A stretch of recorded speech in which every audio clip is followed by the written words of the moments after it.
Here we go on a Wednesday evening.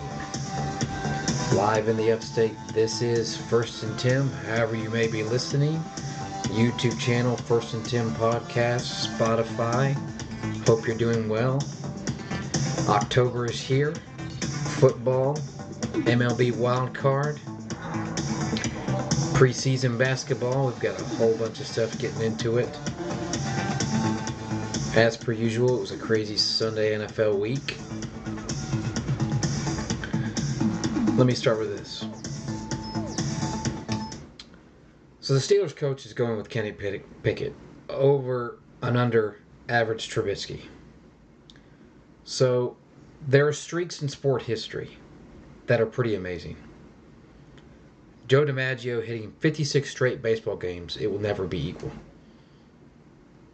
That's like 2 months with a hit in every game. Nowadays, it's so situational. The minute a starter is marginally tired, he's out. You bring in a guy throwing 98 in the 6th inning, the 7th inning. Like, that's an amazing streak. 56-game hitting streak. Here's all the other streaks everyone else is fascinated with. Protective streaks. Like Cal Ripken, played 2,700 games. Straight. 2,700 straight baseball games. In the end, he was old. He didn't have any range. People inside the organization thinking he impeded the growth of younger infielders for the Orioles. Second one is Mike Tomlin. He's never had a losing season. Whee! This sport is about winning Super Bowls, not protecting a 500 or better streak. They also haven't had a memorable season in 12 years. What I say about Green Bay and Steelers is they're conservative and protective to a fault. Tampa Bay has won 2 Super Bowls in the last 20 years. That's the same as a well-run Pittsburgh or more than Green Bay and Tampa. This year is much more poised to win it than Green Bay or the Steelers. Don't buy into the fool's gold Green Bay winning in Tampa when none of the Bucs receivers were healthy. Just let Pickett play. But what if he goes 3-11? What if he does? Sometimes you got to bottom out to get to the top. This, like Mike Tomlin, never had a losing season. All right. Belichick has 7 rings. They're most likely going to have a losing season. You think he'd trade for that? You got to find out if Pickett can play. So you can't do it in 3 starts, and you can't do it in 8. Give 14, 15 starts the rest of the year, see what he can do. He's got 13 starts left. He may win 3. All right. Steelers, you'll get a great draft pick. And then there's a bunch of great quarterbacks. Get one of those. Or you stay with Pickett and go get an offensive tackle or someone on the offensive line to protect him. You can't be afraid to fail. I think sometimes Green Bay does that. They keep drafting corners and linebackers in the first round. Let's get Jordan Love. Aaron is slightly declining. How about you get someone he can throw to? In Pittsburgh, it's Big Ben. Move on. Ben didn't beat an elite quarterback in the playoffs for 8 years. And so Tomlin inherited Big Ben and inherited Dick LeBeau and a great defense. But it's time for him to carve out his Steelers. And to me, this is your moment. Steelers fans with their history of getting very defensive and very protective. But there's three tiers I see to football. First tier are Super Bowl contenders. Right now you got Kansas City, Buffalo, Bucks, Ravens, Bengals, Niners, and Eagles as of this morning. Those are your contenders. Second tier are playoff contenders. I got Dolphins, Vikings, Cowboys, Rams. We'll see how they do. Green Bay, Jags, Chargers. Then you have your third tier. Pittsburgh is in. You're not a Super Bowl team. I don't even think you're a playoff team with Pickett or Trubisky. Just roll with it. See what you got. It's this Green Bay, Pittsburgh playing it safe. Tampa Bay has 2 Super Bowls in the last 20 years and is poised and maybe favored right now, other than with Philly, to win the NFC.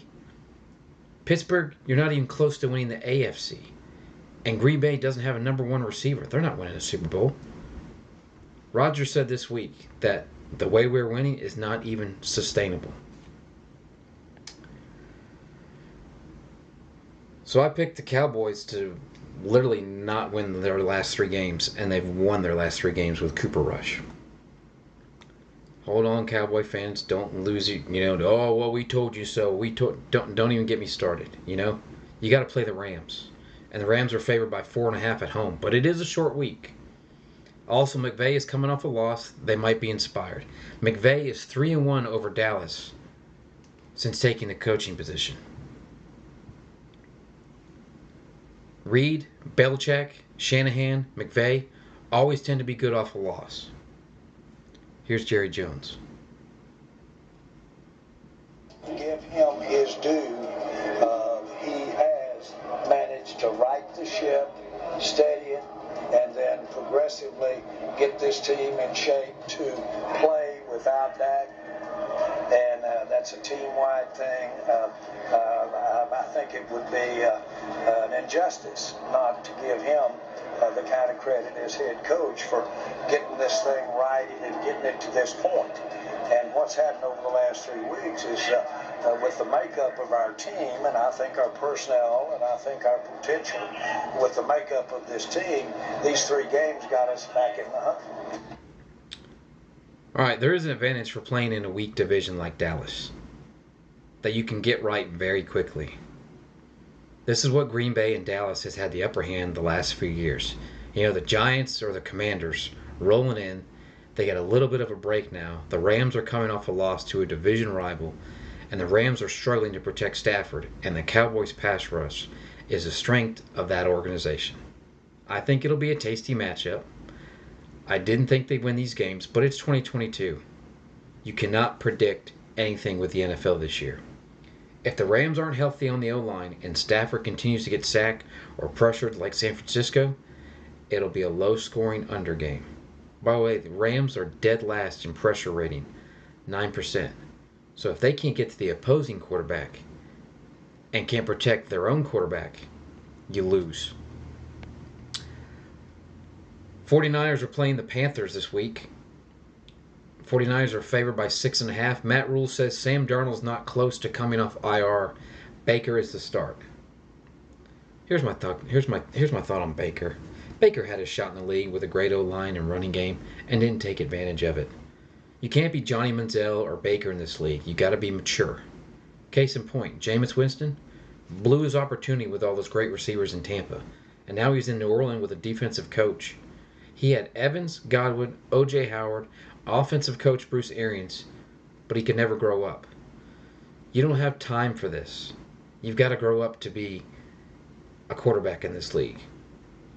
The first team you go to, that's the one they're not paying you, and that's the team that'll give you a good old line, good weapons, and run game. And by the time you make that second deal, then you have an O-line that looks like Carolina.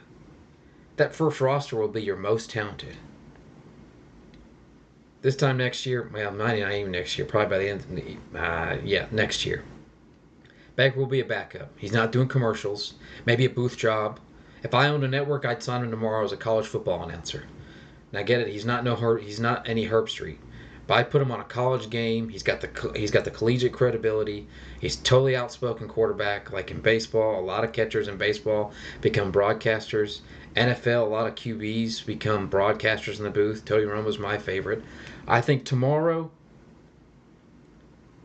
college analyst. I think if it was tomorrow, I'd sign him. Be a college analyst. He loves Oklahoma football. He has a passion for it. I think it's where he belongs. He's not doing it for the money. He doesn't need that. He could be a huge star as a broadcaster. Okay, so my top 10 teams in the NFL through week 4. Number 10. Minnesota, yes, they thumped Green Bay and dominated him, and their only loss was on Monday night on the road to Philly. Probably the best team in the league. But Kirk Cousins, 34 straight games with a touchdown pass. They aren't flashy. They can't blow you away, but they have upcoming games. The Bears, Dolphins without Tua, the Cards, and the Commanders. Get ready to see a 7-1 football team. Look, there is a ceiling and limitations, but the personnel is excellent. They have a guy like Garoppolo who can get it out quickly. I have the Vikings at 10. Number 9. Jags. Look, the Jags got housed in Philly. It's not the end of the world. They have an excellent front seven, all kinds of weapons. Trevor Lawrence, 3 straight games with multiple touchdowns. It's not a work of art. They're young. They make mistakes. Now they've played the 3 of their first games on the road. Now they get some home cooking against the Texans, the Giants, the Broncos, and the Raiders. The schedule goes home and opens up. I like what I see. They're all over the field with their weapons. Lawrence continues to grow. I got the Jags at 9. Number 8. I don't know what to do with the Dolphins. I like them, but I don't see them doing much without Tua. Bridgewater is a fall off, but they're still a good team. The only loss they had came off a short week against Cincinnati, a fairly desperate team. Their offense is ranked second in yards per play at 6.4. That's a Vegas stat. They're explosive. And like San Francisco, Tua and Garoppolo can get the ball out quickly to guys who are phenomenal after the catch. I think they win a bunch of games with Bridgewater.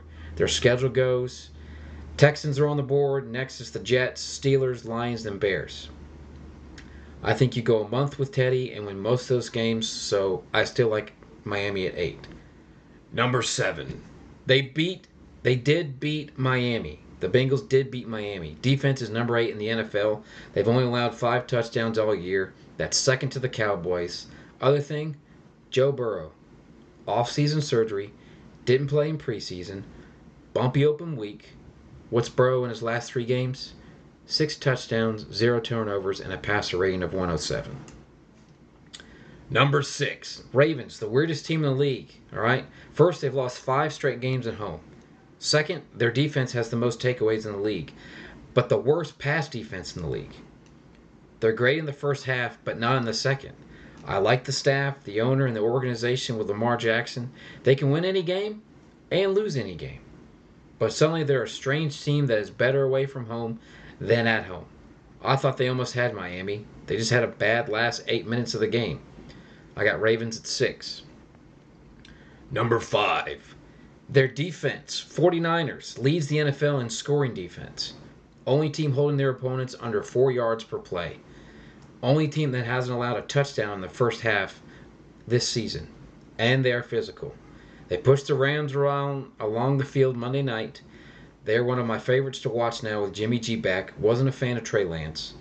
That's the kind of football you want to watch. Big, tough, dominating, in your kitchen type of game.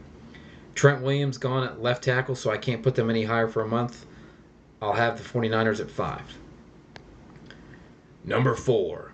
Bucks. I don't care that they've lost back-to-back to Kansas City and Green Bay.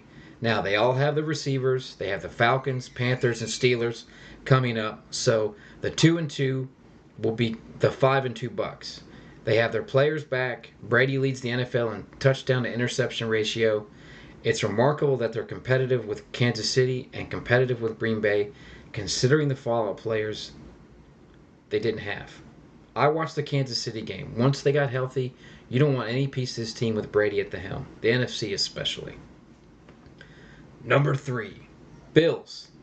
Look, they still lead the NFL in point differential, yardage differential. They outscore opponents 44-0 in the third quarter, which means the coaching staff is great with adjustments. Their offense leads the NFL in first downs. Don't go crazy here. They have cluster injuries on the back end. It hurt them against Miami. It hurts them against Baltimore. They're missing 3 of their 4 top starters. They have injuries all over the secondary and the defensive line. I don't think the lack of running game outside of Josh Allen. I do think the lack of running game outside of Josh Allen, they will pay the price for that in the postseason. They're an avalanche coming downhill. You don't want to be a skier. Bills at 3. Number 2. Eagles, only remaining team undefeated. 36 big plays. This is the mythology of Jalen Hurts. Well, he doesn't throw the ball downfield. They led the NFL, not the Chiefs, in big plays. 36 to be exact. Their offensive line, defensive line combination may be the best one I've seen. They take the ball away. They have 9 takeaways this season. They scheme on you, take leads on you, Second half, offense has been hit and miss. I think they're real. Coach, quarterback, weapons, offensive line, defensive line combination. They're physical, make you feel uncomfortable, in your face type of team like San Francisco. Philly at 2. Number 1, Kansas City. I don't know how long I can keep them here. The schedule tends to stiffen now. They're number 2 scoring offense. They've got the best creative offensive coach, the best quarterback. Their defense is impossible to run on. They're forcing you to throw the ball. Now, the bad news, they give up a lot of yards over the top. You can throw the ball on this team, and they have to clean it up. They'll lead most of the games. They play late, so that pass defense is going to be on the field in the fourth quarter in the playoffs. That's the only thing I don't like. Pass defense is not tight. The key is they are willing to give up yards through the air. What they won't allow this year is keeping the ball away from Mahomes. So their run defense is much better. So, if you have to throw and beat him over the top, okay. But you can't play keep away from Mahomes and his offense. They are the best rush defense in the NFL, and that's a good sign. That's my top 10. All right, so most of you guys, if you've been listening or not, or people that I've talked to, guys, I'm very critical of Aaron Rodgers. But there are some things that he has also tolerated. I mean, let's be honest about Aaron Rodgers. He doesn't have an owner. He doesn't really have anybody. He doesn't really have anybody who can really go and say, "Get me this," or "Could we do this?"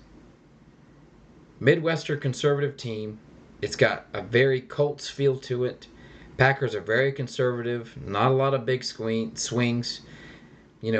Build those offensive lines. Here's an opportunity. And it's for Green Bay to get uncomfortable. And that's where growth comes from. I said this would be a good move in week 2 when we were talking about what OBJ would do. OBJ and Aaron Rodgers communicate regularly.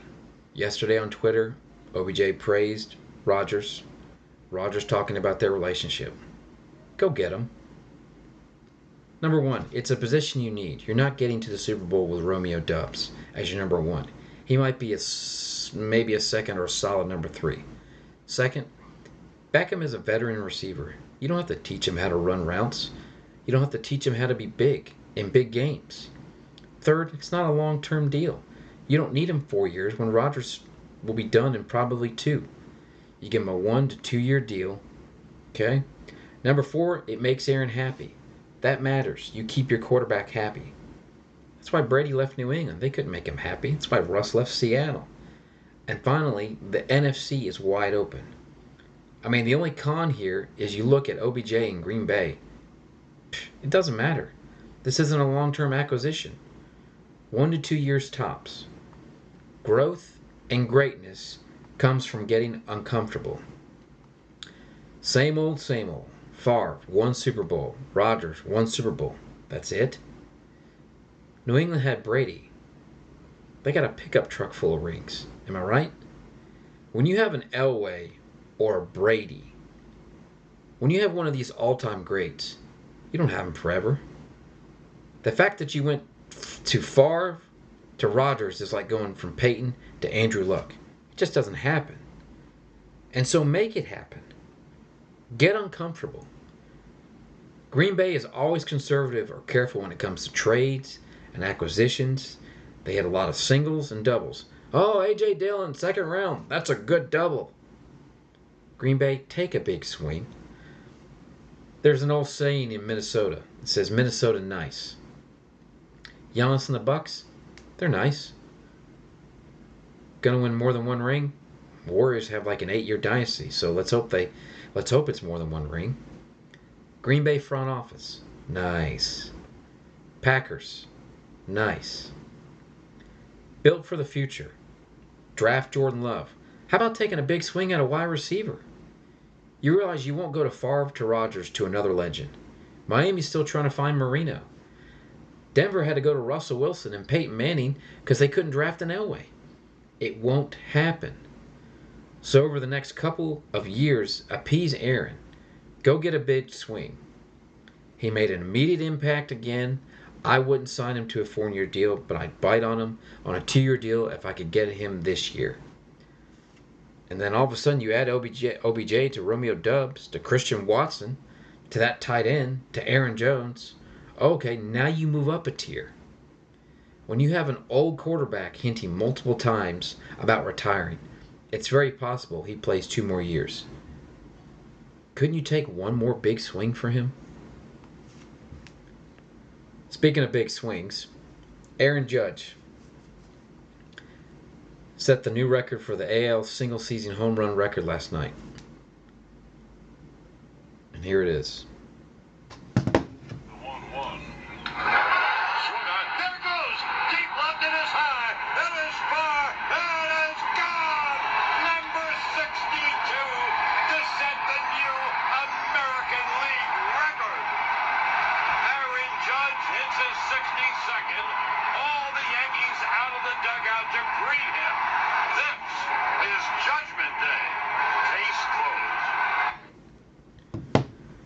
That was a good call by John Sterling, who, by the way, is 83 years old. He's still doing play-by-play at a very high level. Tom Berducci, he's been following and writing baseball for the last 20 years, said this. But here again, Judge stands alone. Bonds is the official home run champ. Judge is the authentic champion. One has the official designation. Judge, the other, is an unofficial, but has the prestige of authenticity. Which would you rather have? Disappointingly, over half the people choose Bonds. Now, I'm not going to preach here. I got nothing against Bonds, McGwire, and Sosa for taking Cadillac steroids. But if you're giving me a choice between Judge, who's clean, and those three, yeah, it's not even close. Integrity matters. Truth matters. Values matter.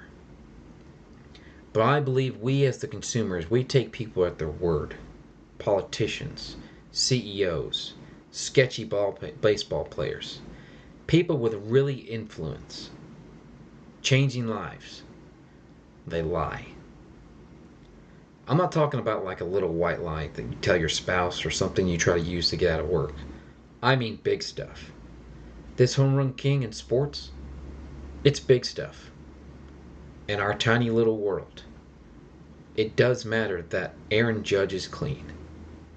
And it will forever, or at least it should. Here's Aaron Judge. Getting a chance to do this, with the team we got, the guys surrounding me, the constant support, from my family who's been with me there, through this whole thing it's been a great honor, getting the chance to, have my name next to, someone as great as Roger Maris, Babe Ruth, those guys is incredible. Way to go, Aaron Judge. This is finally behind you. All-time American League home run king. 6'7", 260.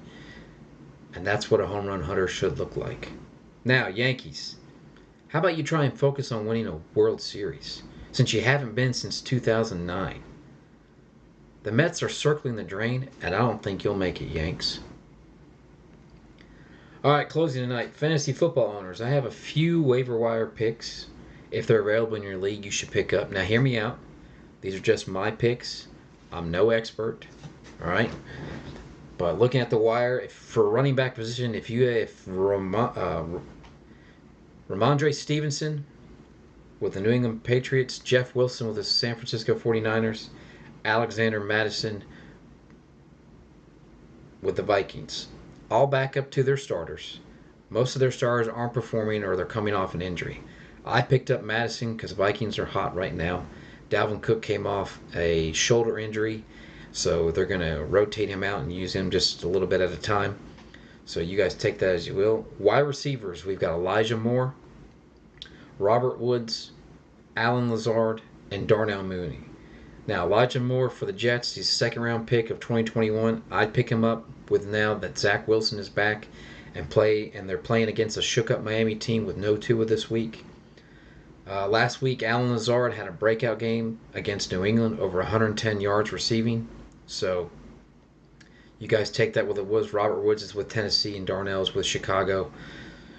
I typically don't draft Chicago offensive players because their offense is just not any good. They stink. So, but we are through the midweek. I'll have more picks for college matchups this weekend. On Friday, along with the Thursday night football matchup review, the Broncos are favored by 3.5. So, and also Friday, I'll have my 5 matchups for NFL for Sunday. Remember, you can hit the like button and subscribe on my YouTube channel, First and Tim, or copy the link for Spotify listeners. This has been First and Tim.